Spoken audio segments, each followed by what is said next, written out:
Mouin Rabbani, it's great to have you with us. Thanks for joining us here at The Thinking Muslim. Thank you, and it's a pleasure to be on your program. Well, it's wonderful to have you with us. Now, we're talking the day after the ceasefire was announced. This is a ceasefire, of course, between the Americans and the Iranians. And it was actually Pakistan that first broke the news just an hour and a half before Trump's deadline, where he promised to destroy Iranian civilization. I suppose my first question for you, Moin, is was this a victory for Trump's tough guy diplomacy, or another example of the taco idea that Trump always chickens out? Is it an example of American capitulation? It's a very good question, but given the thorough unreliability and unpredictability of the US government and this leader in particular, it's also a difficult question to answer. What we do know is that on Tuesday morning, Trump issued his genocidal threat. We're going to end Iranian civilization and it will never return. And then a few hours later, not only accepted a ceasefire that was apparently mediated by Pakistan with the assistance of Turkey, Egypt, and according to most reports, China as well, but then said that subsequent negotiations to formulate a stable peace would be based not on the American 15-point proposal that had been put forward, but rather on the basis of Iran's 10-point proposal. In the hours since, of course, we've seen unprecedented Israeli bombings throughout the Lebanese capital, Beirut. It's widely being reported, first and foremost by Israeli sources, that Israel was blindsided by this agreement. Of course, Israel wanted perpetual war and is now trying to derail this agreement. We've seen Trump backtrack on various aspects. So this, by the time you issue this recording, it could be all over. But on the assumption that this is going to proceed, I think it's fair to assume that when Trump issued his genocidal threat, he already knew that a ceasefire agreement was virtually certain, because these things don't germinate in the space of a few hours. And in this respect, I'd like to return to an interesting article that was published in the New York Times just a day or two earlier, which made clear that the reason this war started ultimately is because the Israeli Prime Minister, Benjamin Netanyahu, successfully persuaded the US leader that this would be a short, sharp, decisive war ending essentially in either Iranian unconditional surrender or in the collapse of the Iranian state. Victory was assured, and it was so assured that there wasn't even the necessity to plan for contingencies like massive Iranian retaliation, like closure of the Straits of Hormuz, or anything else. And Trump, being the vacuous, thoroughly ignorant narcissist that he is, bought into this, even though many of his advisors, with the notable exception of the self-styled Secretary of War, Pete Hegseth, were derisive of the Israeli proposal, but all being yes men, they signed on to it. And I don't need to go through the record of what happened. The war opened with a very successful decapitation strike. It did not significantly affect the coherence of the Iranian state or the Iranian government. Iran not only immediately began retaliating against Israel and the United States, but very quickly managed to transform a war which had been launched for the purpose of regime change in Iran into a regional crisis and then into an international economic crisis. And in response to Trump's latest threats, not only of ending Iranian civilization, but of eliminating Iran's power grid and oil industry and so on, the Iranians made very clear that if the US and Israel went ahead with this, that they would respond in kind throughout the Middle East, basically taking out the oil industry throughout the Persian Gulf region, electricity generation, desalination networks, and so on, which would make a few of these states essentially uninhabitable for quite some time.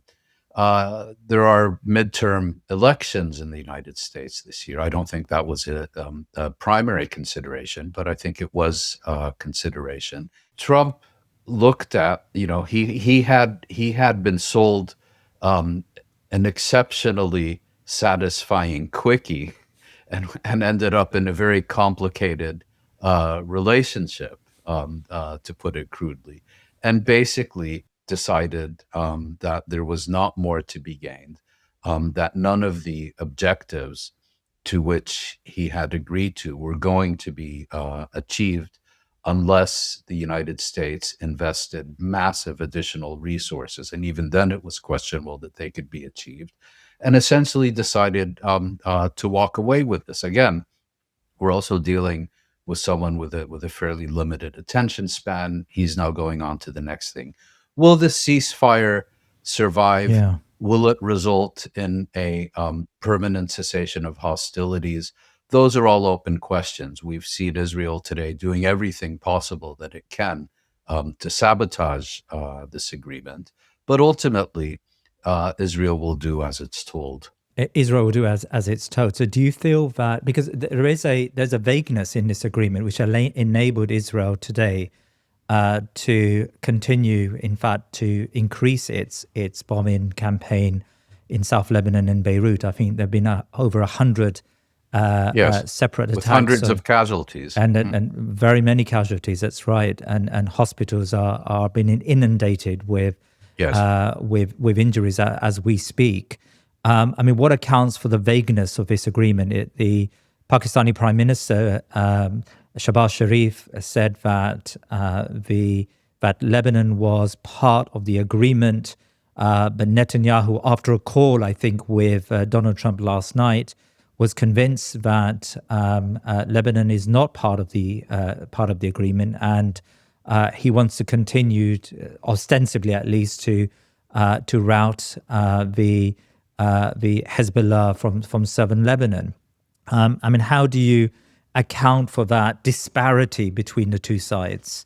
Well, there is a certain level of vagueness in the agreement, but ultimately, what will decide the implementation of this agreement is not what is written on paper or what the parties have verbally committed to, but how they are actually able to use the power they have on the ground.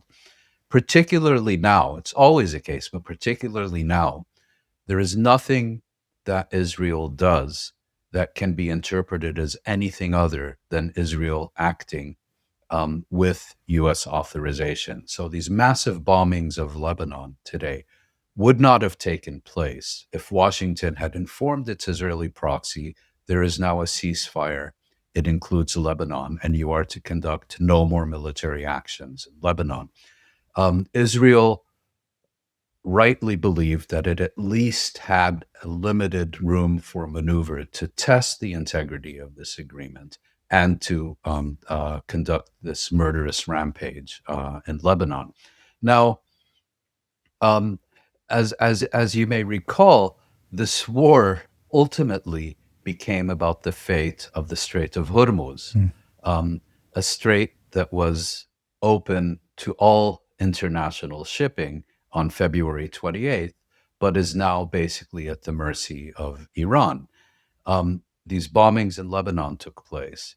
The Iranians responded that if they do not cease, there would be an Iranian response.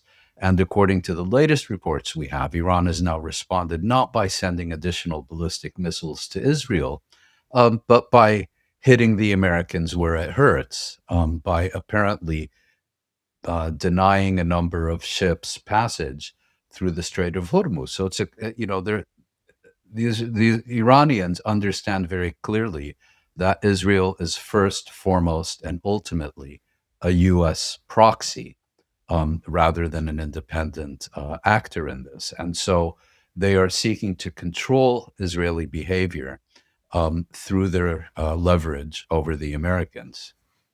Earlier this morning, Donald Trump sent out a Truth Social message where he suggested that negotiations could lead to the lifting of sanctions on Iran. The Iranians believe and understand from at least the initial agreements or the initial discussions via Islamabad that they may continue with uranium enrichment. One commentator suggested, one American commentator suggested this morning, in fact, it was a Democratic legislator who suggested this morning that the agreement seems to imply a victory for Iran. Is that how you see it? Well, victory is a big word. And I would again go back to who started this war, why they started it, and what it was supposed to achieve. Not one of Israel or American strategic objectives have been achieved. The regime, the Islamic Republic, still stands. There has been no regime change in Iran. The nuclear its nuclear program is essentially unaffected. It still retains its enriched uranium that was supposed to be removed as a result of this war. Its ballistic missile program remains and can be quickly rebuilt, and so on. Of course, Iran has sustained enormous damage, not only in terms of lives lost, but also in terms of damage to its infrastructure and so on. But having said that, I think if you look at it in strategic terms, Iran actually has emerged strengthened from this conflict because it has now successfully managed to impose its dominance over the Strait of Hormuz. It has basically transformed it into a national waterway rather than an international maritime choke point. And Israel, which had been arguing that this war should continue, was blindsided by an agreement that resulted in a ceasefire. And again, we have to, all the indications are that the ceasefire was a primarily American rather than Iranian initiative, because the Americans realized not only were they not going to achieve their objectives in this war, but they would have to invest massive amounts of additional resources in order to achieve those objectives. And in some cases, resources that they simply do not have. Now, some people have been suggesting that really this whole thing is a ruse, that it's just a pause to allow the Americans and the Israelis to rearm, restock, and then resume their war with even greater ferocity. I don't think a pause of 2 weeks or even 2 months is sufficient to meet that purpose. Again, Israel may succeed in sabotaging this agreement. The Americans and the Iranians are very far apart on fundamental issues regarding these negotiations. For example, there is absolutely no way that Iran is going to settle for less than it offered in the last round of negotiations with the Americans. If anything, it is now going to insist that its rights under the Nuclear Non-Proliferation Agreement are non-negotiable. It's going to demand arrangements that lead to not just sanctions relief, but the actual elimination of sanctions. It is no longer going to accept a situation in which the entire world is free to use the Strait of Hormuz as it pleases, but Iran's ships are sanctioned, and Iran is the only country in the world that cannot export oil through this waterway. And essentially, my sense, my hope is that Washington has decided to walk away from a failing project, and the narcissist in the White House will now turn his attention to other things. Unfortunately, that may be Cuba. Israel may seek to take out its madness on Gaza. We'll have to see. But I suspect it's going to be very difficult for the Americans and the Israelis to resume this war, because the one thing we have learned during the past month and a half is that Iran, if it so chooses, has the global economy by the throat. It can, it can create an economic crisis with very little effort.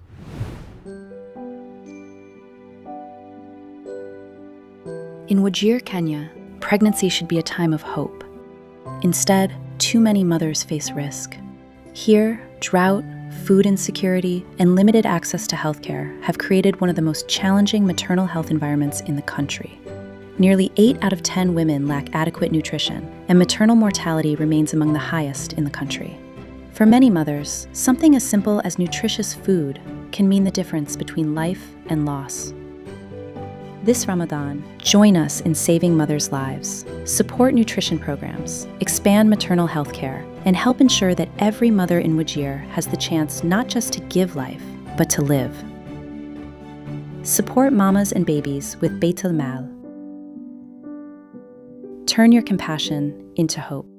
Visit btml.us/thinkingmuslim to learn more and give. Yeah, I want to come back to the point you make there about the Strait of Hormuz. I mean, if Iran does levy tariffs on all ships passing through this strait, some analysts argue that Iran could be accruing something like $80 billion a year. I mean, it's a enormous amount of revenue that it can accrue from, as you said, turning this natural waterway into some form of Suez Canal, or some form of of. So, I mean, how likely do you think that is? I mean, of course, there are now talks taking place. I think beginning Sunday or on the weekend or Friday or in Islamabad. How likely is it that the Americans will insist in returning the status quo back to sort of a pre-February status quo? Well, they can insist all they want, but it requires Iranian agreement. And from Iran's perspective, there are only two alternatives here. Either the U.S.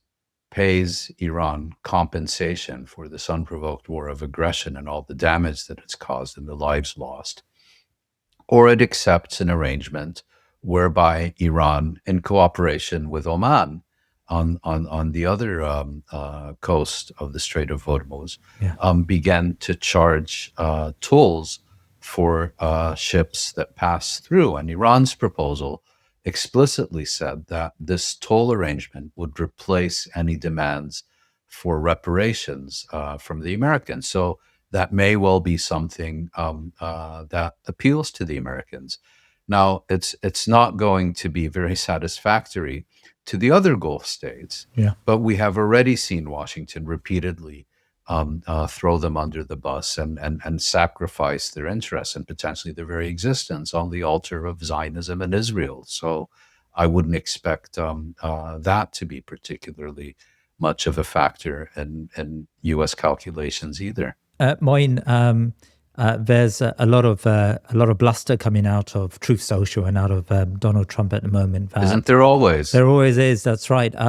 But he argues that he now has a more favorable regime in Tehran, in Iran, and they managed to rid the Iranian elites of some of the hardliners, and so now you've got regime change, I think he calls it. So effectively, there's a Venezuela style of regime change in Tehran. I mean, from your analysis, those who now occupy the key positions in Tehran, I mean, are they? I know these are very problematic terms, but are they actually considered more hardline on some of these foreign policy issues than, say, Khamenei, who was, in many ways, the person who kept a lid on some of the more stronger or strident forces within the political elite or establishment of Iran? I mean, how hardline are these these people who now occupy these positions? Well, I unfortunately can't recall who, but I recently saw a commentator on television who said, it took the U.S. 20 years to replace the Taliban with the Taliban in Afghanistan, Yeah. but it took them less than 2 months to replace a Khamenei with a Khamenei in Iran. Yeah. Now, regarding your question, I think there's two factors to take into account. The first concerns the actual individuals who have replaced those who were assassinated. And the second is how they interpret the experience, not only of the war of the past 2 months, but also of the results of Iranian policy over the past years. As you know, Iran went into this war with a policy of what it called strategic patience, which collapsed, of calibrated retaliation, which resulted in war, and so on. And in this war, they decided to pull out all the stops to make clear to their enemies that they will observe absolutely no restraints in defending their national security, that they were prepared to go all the way. They were prepared to bomb every energy, water, and oil facility throughout the region, that they were prepared for a prolonged war of attrition, because from their point of view, the very survival of the Islamic Republic was in the balance.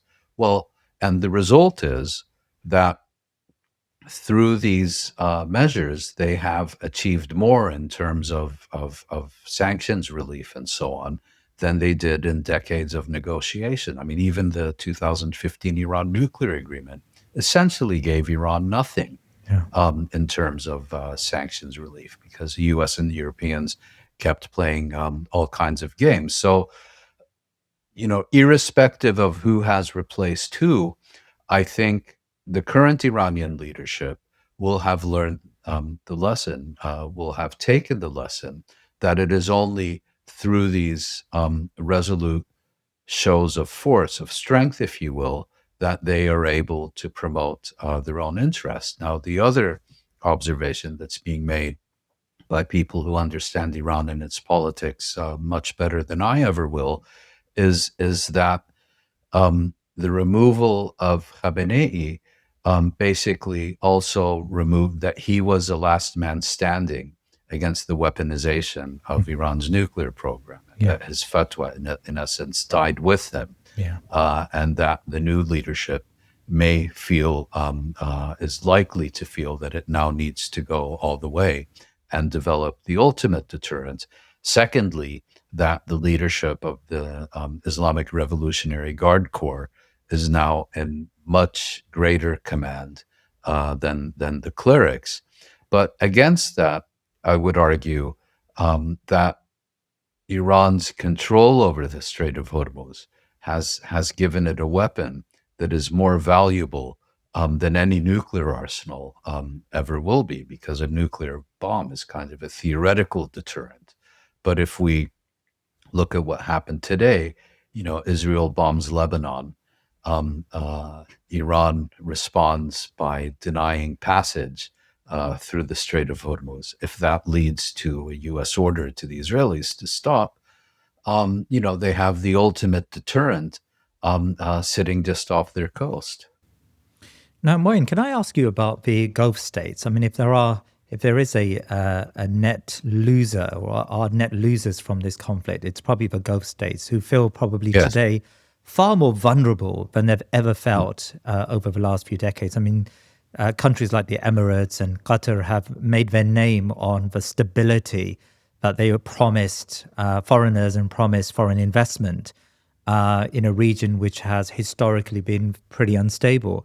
Well, they seem very vulnerable today. Now, some commentators have argued that the Gulf states are going to rethink some of the security agreements with the United States, or at least diversify beyond the monopolization of security that currently exists, where that relationship between the US and and these Gulf states has really broken down. There's no longer that trust between them. I mean, how likely do you think that these states that have been characterized historically as being client states, how likely is it that these states will move away from at least this singular relationship with the United States? Yeah, it's a key issue and an important question for which there are no easy answers. I'm sure you've seen the press reports, you know, that Emirati and Saudi leaders behind the scenes were covertly encouraging the United States and Israel to launch this war and to stay the course and all the rest of it. I find that extremely unconvincing.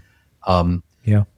these states, you know, regardless of what one thinks of them and their policies and so on, at least give them the credit of understanding that in the event of a war, they knew that they would be in the front line and would absorb most of the ensuing damage. I mean, Iran sent many more missiles and drones to the GCC states than it sent to Israel, for Yeah. example, and they understood this perfectly well. And my view is that this is a war they sought to prevent, but were unable to prevent, and that once it became inevitable, they basically felt they had no choice but to let the U.S. use their territory and airspace and so on. And then you know, in other words, this was not their war. From their perspective, this was a war the United States fought on behalf of Israel's regional agenda, and most of the price was paid for them. And as for those that have relations with Israel, they saw that Israel was perfectly prepared to sacrifice them for the purpose of launching a war against Iran. And the United States, which is supposed to be the ultimate guarantor of their national security, turned out to be the source of the biggest threat to their national security during their modern existence. Um, and so, you know, there will have to be a rethink. There already is a process of strategic diversification going underway in many of these states, but their options are also limited. You know, what alternatives are there? The most obvious one would be a regional security architecture, but that would mean bringing in states like Egypt, Turkey, Iran, and so on, which many of these governments are hesitant to do. You know, we have the Saudi-Pakistani Defense Pact, which didn't really prove its value from the Saudi perspective during the past 2 months, unless one considers a Pakistani mediation a fulfillment of that pact. And as far as Russia and China are concerned, well, you know, they jointly vetoed a UN Security Council resolution that had been submitted by Bahrain, and appear, you know, while they're not involved in this war in any way, they appear to have favored the Iranian position in order to weaken the United States over maintaining balanced relations with the Gulf states. So they don't really have any good options. I think one impact of this war will be that you had these smaller Gulf states, you know, Qatar and the UAE particularly, during recent decades, seeking to emerge from Saudi Arabia's shadow and establish a more autonomous, if not independent, regional and international policy. I suspect that the Saudis will now establish a more dominant position over the GCC, more akin to what they had in the 80s and 90s. So we should look primarily to decisions being made in Riyadh rather than, for example, Abu Dhabi or Doha. What direction will the Saudis take? Well, they are in a much better position to pursue strategic diversification than many of these other states. But, you know, will they actually do so? And if so, how? They really have very few options, and we'll have to see. So when considering strategic diversification, we of course are primarily talking about China as the net recipient or the net victor when it comes to providing armaments to the Middle East. Now, I want your understanding of how China assesses this particular moment. Of course, economically, China has suffered, or at least would have suffered, if the Strait of Hormuz remained shut for much longer. But at the same time, the Chinese must have been looking with glee at just the failure of the American administration in the region. I mean, how do you assess China's thinking at this moment? Like, what is China's assessment of if we were to call it America's failure in these last couple of months? I'm far from the only person who has referred to this war as Washington's Suez moment. Yeah. Kind of the shift from imperial expansion to imperial decline. Yeah. And that will obviously be music to Beijing's ears. It has also, I think, learned a lot of lessons about the limitations of U.S. Military and particularly naval power. I mean, you have, the most powerful navy in history that was too frightened to get within several thousand kilometers of the Iranian coast, and Iran is hardly a global superpower. The U.S. has not only depleted key armaments that it would need in any conflict in East Asia, but more importantly, has depleted its international reputation and has been on a rampage to shred every last alliance it has. If you look specifically at East Asia, look at South Korea. The United States or created a crisis between China and South Korea a few years ago when it placed these THAAD anti-ballistic missiles on South Korean territory that outraged the Chinese and led to a diplomatic and economic crisis and so on. And rather than keeping them there to defend South Korea, it basically requisitioned them for its war against Iran. So also given that China is a world leader in clean energy, that it has massive reserves of coal that it can use in an emergency, and so on, is less affected than many of these other East Asian countries. And just as importantly, the U.S. war machine is entirely dependent on rare earths. Now, China does not have a monopoly on these rare earths, but China's advantage is that it is the main, producer of these rare, the manufacturer of them, or whatever the precise term is. And other countries can't simply develop processing facilities for these rare earths overnight. It will take years. So I would argue that overall, this has been a very good war for China, in which it really did nothing except provide some satellite images to the Iranians and cast a veto at the UN Security Council. Absolutely. Now, what does this then tell us about the United States as a power?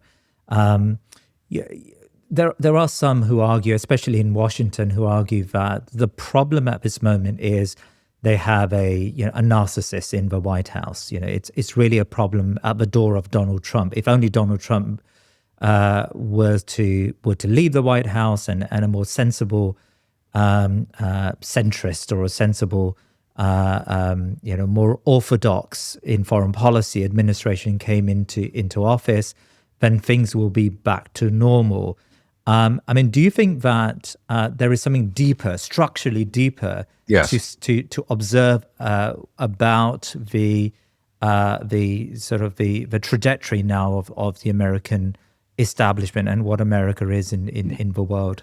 Yeah, very much so. I mean, that observation, reminds me of those who think the only problem with Israel is Netanyahu, and if we can only remove him from the office, peace would break out in the Middle East. Yeah. Well, there's never been peace in the Middle East, and Netanyahu hasn't been around for the last 80 years. So, look, I think we need to look at continuities more than changes, because often you'll find that there are more continuities than changes. Um, this process of dismantling international law, international norms and values, throwing the rule book out of the window, making genocide a form of state policy, and so on, didn't start with Trump. It started with Biden, who's about as centrist a Democrat as you can conjure. Yeah. Um, and I think, uh, you know, um, we need to look at the U.S. as a state rather than an extension of whoever happens to be sitting in the White House. And quite clearly, um, uh, the U.S. overplayed its hand after the conclusion of the Cold War and is now in a process of imperial decline. And as we've just seen in Iran, the process of imperial decline can be exceptionally dangerous and violent.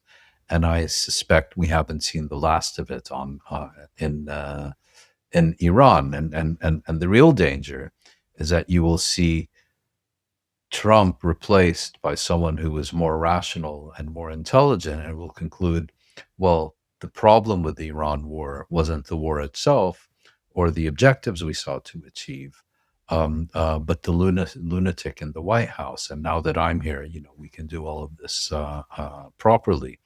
But the U.S. is yes, it has prominent leaders and so on, but it is also a state of institutions, and we need to look at those institutions, the vested economic interests, the lobbies, and so on, to understand its policies and not just focus on the vacuum between the ears of its leader. I mean, we've been used to analyzing the American system from a sort of political lens, but in the last few weeks, we've really come across key figures within the administration that have used religion quite notably including Donald Trump, including Peter Hegseth. They've used religion and weaponized religion really as a tool to Yes. other the Iranians. Now, marrying that up with what you just said there about imperial decline, like how important going forward is this evocation of Christianity, or in particular an extreme form of Christianity, almost a crusading form of Christianity, to this this new version of imperium? Well, these Christian nationalists, particularly these Christian Zionists, they see themselves as kind of engaged in a holy war. They define their faith primarily in opposition to others. In other words, rather than tell you what they believe in, they will tell you what they hate about everyone else. Um, and they genuinely believe that God has appointed them to hasten the end of the world, because then whatever it is they believe, the rapture, second coming, and all the rest of it will happen. I mean, these people are apocalyptic in the literal sense of the word. Their strategic objective is global Armageddon. That's how dangerous these people are, because they also have nuclear weapons, and the world's most powerful army. And they see Israel as kind of, for them, Israelis are the real deities, because they are the agents that are going to bring about this Armageddon, which again, that is their strategic objective. The end of the world is literally their strategic objective. And they tried very hard to bring it closer these past 2 months. So, fanatic, irrational, unconstrained by reality, dominated by ideology. It's about as dangerous as you can get. Now, The person to look at, indeed, as you just mentioned, is Pete Hegseth. He was the most enthusiastic proponent of the war. He happened to be in charge of the U.S. Military. Now, if he gets booted in the next few weeks or months, I think we can all breathe a sigh of relief, because someone is going to have to pay the price for what is already indisputably a massive U.S. strategic failure. Um, the other question, of course, is you also have messianism gone mad in Israel at the highest levels of government. But it will be very interesting now to also see, will Trump, because Trump never takes the blame for anything. He's never responsible for anything. And now we're already beginning to get this reporting in, basically American Pravda, the New York Times, that it was all Netanyahu's doing. Is this a signal that the US leadership is seeking to disassociate itself from the strategic disaster by pinning it on Israel and its leadership? I think that's going to be a very interesting dynamic to watch. Yes, fascinating. I think Ann Coulter this morning was suggested that everyone in Washington is now blaming Netanyahu for beginning this conflict. So even the American right recognize that they're trying to find a fall guy. One final question for you, Mouin. We've spoken today a lot about the failure of America. It seems like, at least from a few perspectives, that the Iranians have really managed to fight this war of attrition pretty well, and have managed to sustain their government and probably come out stronger and come out with a new economic tool, which they didn't ordinarily or historically have, to weaponize against the West or weaponize against America. I suppose my question for you is, what does the new world order look like in the next few decades? I mean, is there a period in history we can call upon to learn what's ahead? Because reading between lines of what you've said today, things are going to look very dangerous and going to be very dangerous as this imperium declines over the next few years, the next few decades. Can we draw lessons from historical comparisons of other empires that have gone through similar trajectories?